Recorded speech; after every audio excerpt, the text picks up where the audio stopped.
Guys, grabe, sobrang positive naman nitong energy na to. Ito yung combo guys ng abundance of love and happiness at saka abundance of money. So parehas na energy nyo pagdating sa kaperahan at saka pagdating sa relasyon, pag-ibig, ganyan, super abundant kayo, super pinagpapala kayo, super blessed kayo, mga kapiksi. And yung iba sa inyo guys, parang feeling ko wala na kayo mahihiling, kontento kayo sa kung ano man yung sitwasyon nyo sa buhay nyo, mga kapiksi. Although iba-iba kasi tayo guys ng definition ng abundance, no?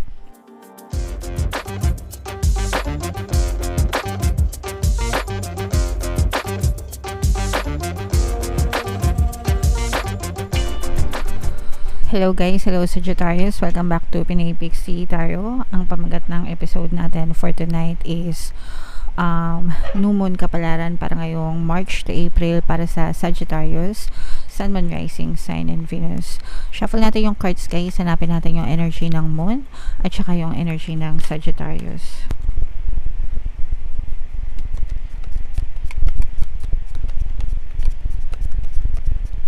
So ito yung moon energy mga kapiksi. Ngayon naman hanapin natin yung energy ng Sagittarius.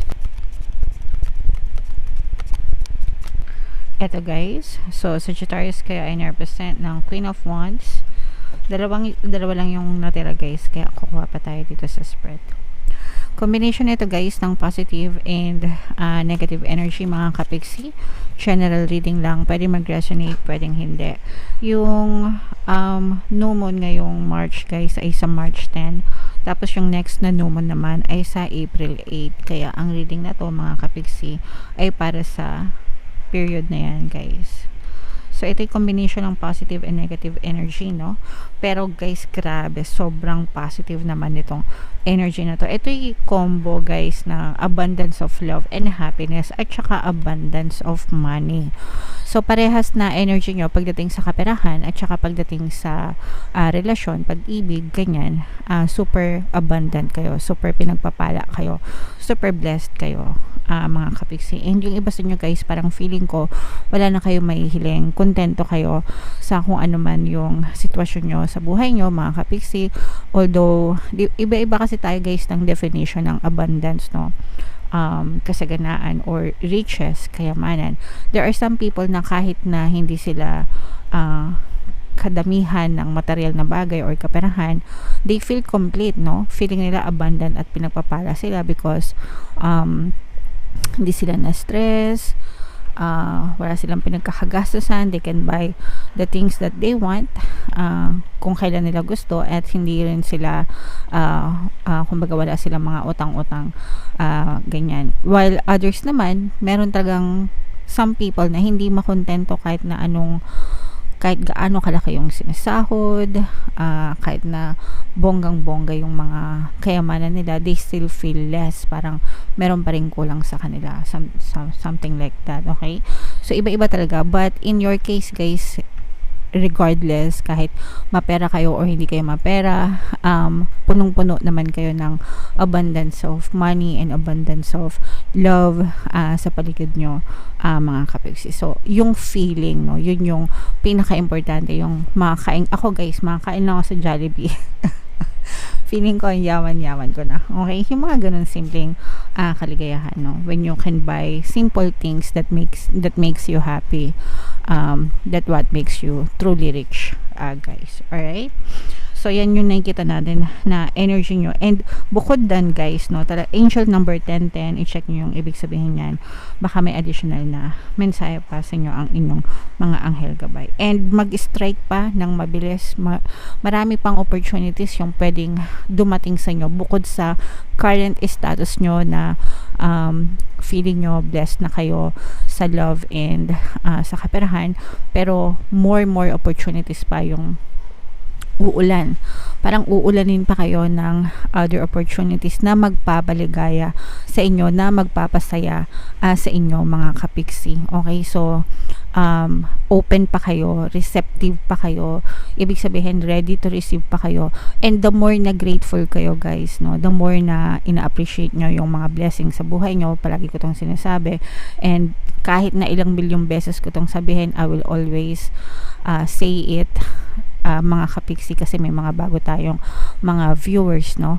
The more na nagpapasalamat kayo guys, the more na dadami yung blessings sa buhay nyo. Okay, so i-convert nyo yung inyong mga complain, mga reklamo sa buhay, shift it to gratitude, and sobrang magiging maganda yung daloy ng pag-ibig ng blessing sa inyo. Okay, and parang also guys, parang you're also being advised na kahit na kumbaga maging careful din kayo, maging cautious din kayo sa paglalabas ng pera, wag din masyadong gastador, have fun, relax mga kapiksi, and chill lang, pero kailangan kalmahan nyo rin, no? Hindi naman porket may pera kayo, gastos na lang din kayo ng gastos. Make sure na pinaghahandaan nyo rin yung inyong future mga kapiksi. Yung iba sa inyo guys, parang meron kayong secret admirer na marireveal. Yay! So meron nagkaka-crush sa'yo, ayan. So maaaring malalaman mo, madidiscover mo, ganyan.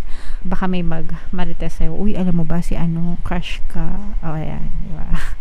Kung kayo ay mga single and available, okay lang. Pero kung kayo ay taken na, dead man na mga kapiksi. Alright? Okay, so what else guys, no? Hindi rin kayo makakawala sa mga pagsubok mga kapiksi.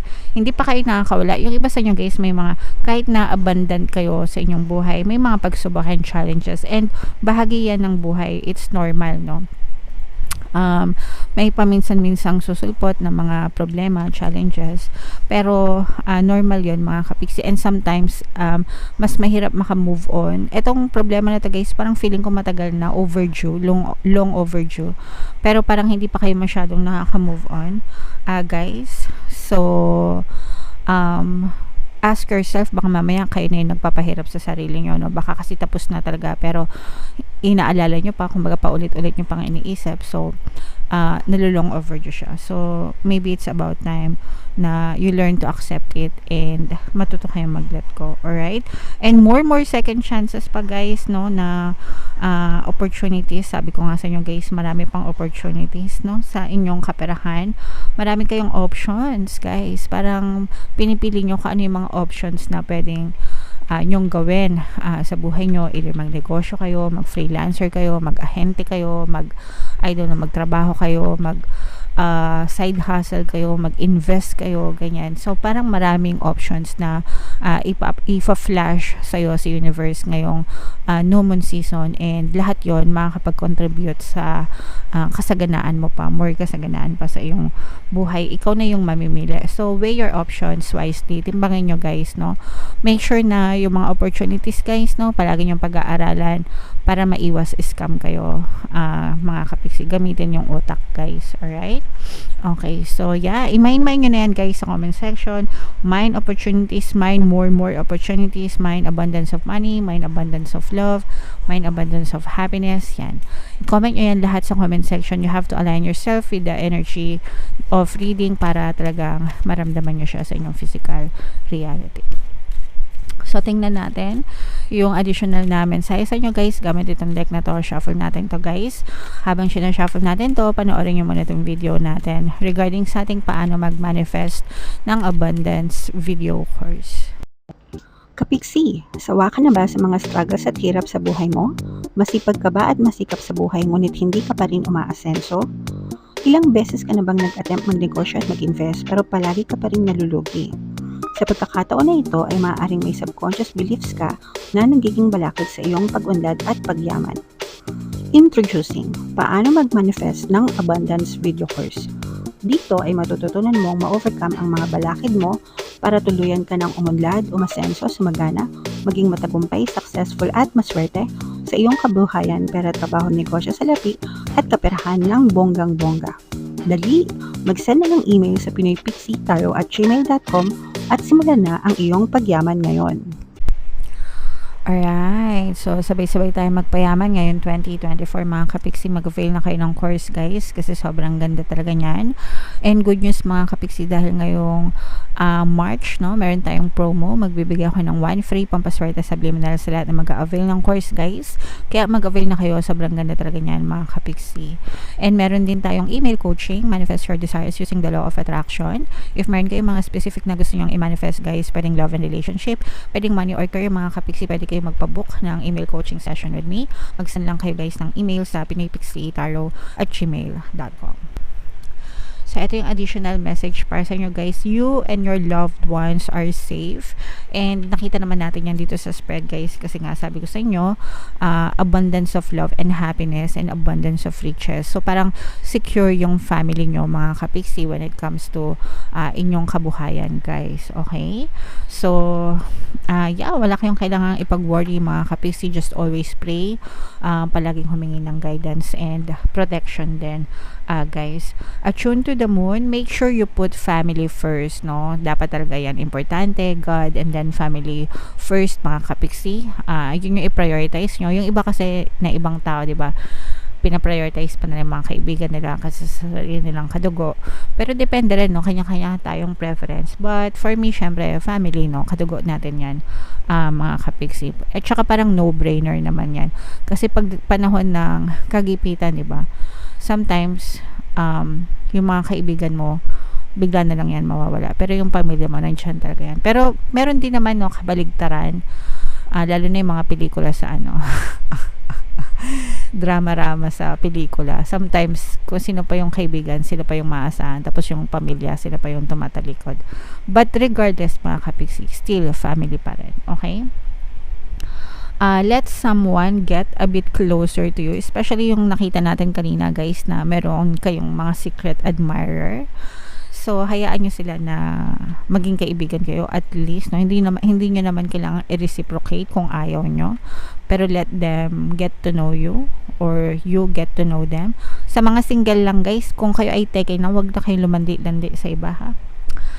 A new cycle is starting for your child or children. So, kung meron kayong mga anak, mga kapiksi, nag-start na rin sila ng bagong journey nila sa buhay nila. So, make sure na attentive din tayo guys sa mga anak natin. No? Try to have normal conversations or regular conversations with them.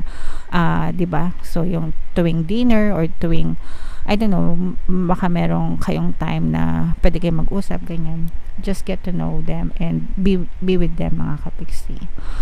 It's time to review your goals. Have they changed? So, eto guys, kasi papasok na tayo ng second quarter. Patapos na yung first quarter. Kasi March na. So, second quarter, April. Although, itong reading na to is March to April. So, reviewin nyo yung goals nyo for 2024. Same pa rin ba yung goals nyo? Mga short-term goals nyo and long-term goals nyo, mga kapiksi. Kung nag-iba, syempre, kailangan nyo rin mag-iba ng plano, di ba? Meditation will help you banish your insecurities. Definitely, guys. So, yung meditation, guys, sobrang laki ng naitutulong yan. Mental, physical, emotional, and spiritual. So, dapat ginagawa nyo yan. Everyday, mga kapiksi, mas maganda.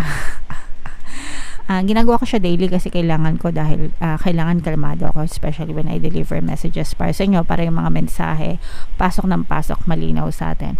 Pero sa mga kapiksi natin, maganda din na gawin nyo siya everyday mga kapiksi para talagang kalmado kayo palagi. Okay? And for some of you guys, spending time near water will bring you peace and answers. Near water, like yung mga dagat, ganyan. Kasi may mga natural cleansing properties yan. And yun nga yung pinaka nire-recommend ko kung gusto nyo mag-cleanse guys, na maligo kayo sa dagat. Kung malapit lang naman kayo, yung may sa mga probinsya, diba? Or sa mga lugar na malapit kayo sa mga beaches or dagat, swerte nyo guys, no? Pero kung malayo naman, kung may pagkakataon mag-travel, gawin nyo. Kung hindi, okay lang kahit maligo na lang kayo ng tubig na may asin. Pang-cleanse mga kapiksi para kayo ay kumalma and mawala yung mga negative energies ninyo. Alright? Okay, so yeah. Comment down below, Sagittarius, if feeling nyo naka-resonate kayo guys. And ito yung ating mga subliminals, pampaswerte subliminal guys, no? Pakinggan nyo na para maging maswerte talaga kayo. And ito naman yung ating success stories ng paano mag-manifest ng abundance video course. Click here to subscribe guys, and click here to join our membership program. Thank you for liking, sharing, and subscribing, and see you again next time. I love you all guys. Have a nice day. Bye bye.